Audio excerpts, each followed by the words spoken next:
आज त्यांचा जन्मदिवस आहे असे आदरणीय आबासाहेब देवी पाटील आबांचा जन्म 23 मार्च 1939 या दिवशी झाला। आज आबा 86 वर्षाचे कंप्लीट झाले आणि आज 86 वर्षाच्या इतिहासामध्ये तसं पाहता आबांनी एकदम प्रतिकूल परिस्थितीमध्ये शिक्षण घेऊन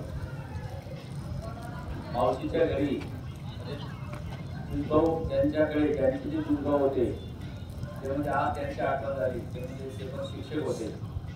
साठे कंपनीचे जे गुरुजी त्यांच्या सभेत आबांनी शिक्षण घेतलं आणि शिक्षण घेत असताना आबा कुंटाळे या गावी आबांनी शिक्षण घेतलं आणि तिथं शिक्षण घेऊन आबांच्या मनामध्ये जिद्द होती की मला देखील माझ्या गावामध्ये एक शाळा काढायची आहे आणि आबांनी देखील मनामध्ये जिद्द शिकायची मनात ठेवली आणि शिक्षणाची गंगा या सरकारी गावामध्ये आणून दिली।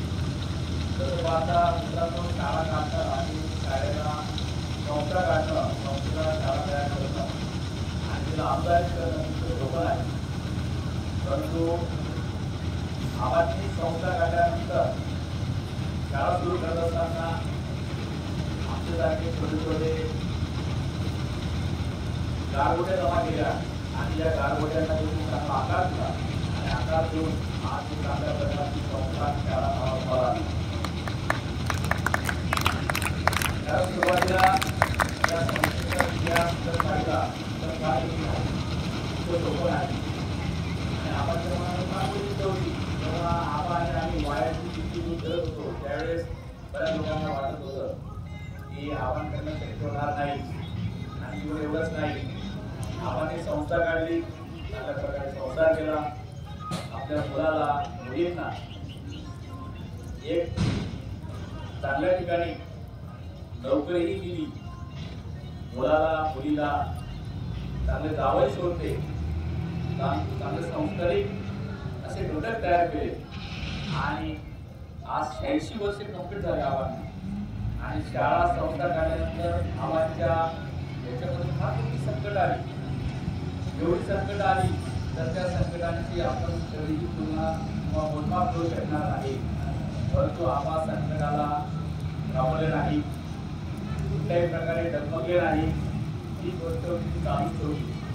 जरी काही लोकांना वाटत असेल काही नाही हे मामूली काम आहे किंवा काम सोपं आहे, कदाचित काही लोक आमदार होत जातात पण संस्थापक होत नाही, काही लोक खासदार होत जातात पण तिथे संस्था काढू शकत नाही, परंतु एकच रोपटं लावलं त्या रोपट्याला चांगलं पाणी दिलं आणि पाणी देत असताना आबांनी जे रोपटं लावलं रोपटं लावत असताना रोपट्याची निगा राखण्यासाठी असं कुंपण होतं की सगळे साबण म्हणजे घर नवीन हे घरपट्टी लावायची नाही आणि ती बॅग लावली आणि नाही बॅग लावून सांगितलं की नाही प्रत्येकाने फॉरेस्ट टाकायचं आणि आबांनी जसं ते रोपटं लावलं आणि त्या रोपट्याला आपण जागा घेऊन बांधायचं त्याचं एकदम चांगल्या प्रकारे रक्षण केलं आणि शिवराज काहीतरी परत नाव आहे हां परवीन शिवराज जीवनही कंप्लीट आरोग्यही कंप्लीट काय ते माहिती नाही ते आता बाहेर गाव आबांना आमच्या हक्कांची फार मोठी साथ होती आणि ती साथ असताना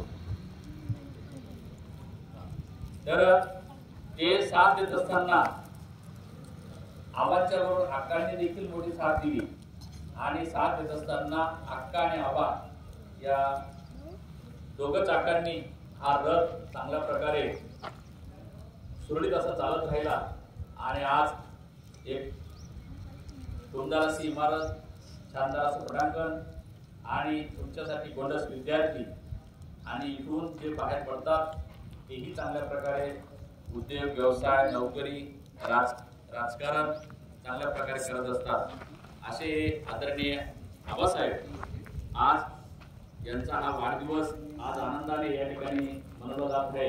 मी तर परमेश्वराला विनंती करतो की आम्हाला ज्यांना आबांनी गोळा केलेला या ठिकाणी यांचा सगळ्यांचा निरोप समारंभ शेवटच्या घटकापर्यंतचा निरोप समारंभ आबांच्या हातून व्हावा आणि आबांचा 100वा वाढदिवस याच भीमाशयस मध्ये व्हावा अशी मी त्या परमेश्वराला त्याची विनंती करतो. कारण अशी व्यक्ती जन्मास येणं तितकं सोपं नाही आणि संकटातून संघर्षातून शाळा काढली आणि त्या संकटाच्या बरोबर आम्ही देखील आबांची साथ अजिबात सोडली नाही. नाहीतर बऱ्याच ठिकाणी होतो शाळा काढली जाते, साबर बरोबर भेटत नाही, काटेरी कुंपण चांगलं राहत नाही, त्याच्यामुळे शाळा बी उडून जाते, चेअरमन बी उडून जातो, स्टॉप बी उडून जातो, जसं एखादं शेत उडून जातं तसं. परंतु माझ्या सर्व सहकार्यांनी आबांच्या शब्दाला कधीही माघार घेतला नाही, आबांच्या शब्दाला किंमतच दिली असेल. आणि आबांचा जो शब्द होता तो अगदी हिऱ्याप्रमाणे मोतीप्रमाणे शब्द होता. आणि आबा म्हणजे एक प्रामाणिक आणि एकनिष्ठ व्यक्ती.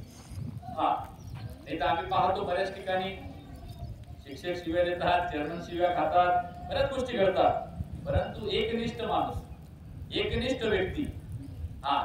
कारण ज्या दिवशी शाळेची सुरुवात झाली त्या दिवसापर्यंतचे सगळे घटक जसेच्या तसे. आणि आज आमच्यातून 2 घटक कमी झाले, एक स्वर्गवासी झाले, एक सेवानिवृत्त झाले. परंतु हे जे राहिलेले घटक आहेत या घटकांना आबांनी असाच मायेचा हात द्यावा, मायेचा हात डोक्यावर असू द्यावा आणि हा मायेचा हात हा ओलावा. आज आबांबद्दल जसं आम्हाला सगळ्यांना जिव्हाळा आहे, सगळ्यांना काही असू दे, आबांनी जो शब्द दिला असेल आम्ही त्या शब्दाला कधीही मागे हटलो नाही. आणि खांद्याला खांदा लावून माझे सर्व सहकारी की आणि आबांनीही तुम्ही काय करत आहे म्हणजे फक्त एकच की चांगलं करत राहा, चांगलं केल्याने चांगलं होईल हेच वाक्य राजल्यांचं. आणि खरोखर मित्रांनो, जी व्यक्ती चांगलं काम करते त्या व्यक्तीला कधीही अपयश येत नाही. हे बुद्धिमंत उदाहरण म्हणजे आदरणीय आबासाहेब देवी पाटील. हो, कारण चांगलं करत राहा, निश्चित चांगलं होईल. हो, सगळ्यांचं कल्याण होईल, सगळ्यांना चांगले दिवस येतील.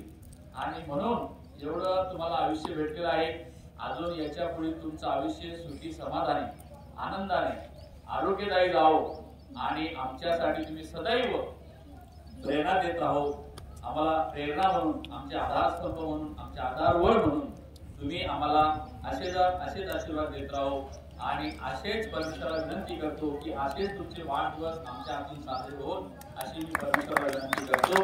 आणि धन्यवाद आबासाहेब की तुमचा आज वाढदिवस आमच्या माझ्या सर्व सहकाऱ्यांनी, तसा वाढदिवस आम्ही शनिवारी साजरा करणार होतो, परंतु एक दिवस नाही तर रविवारी तुमचा वाढदिवस आम्ही साजरा केला असता.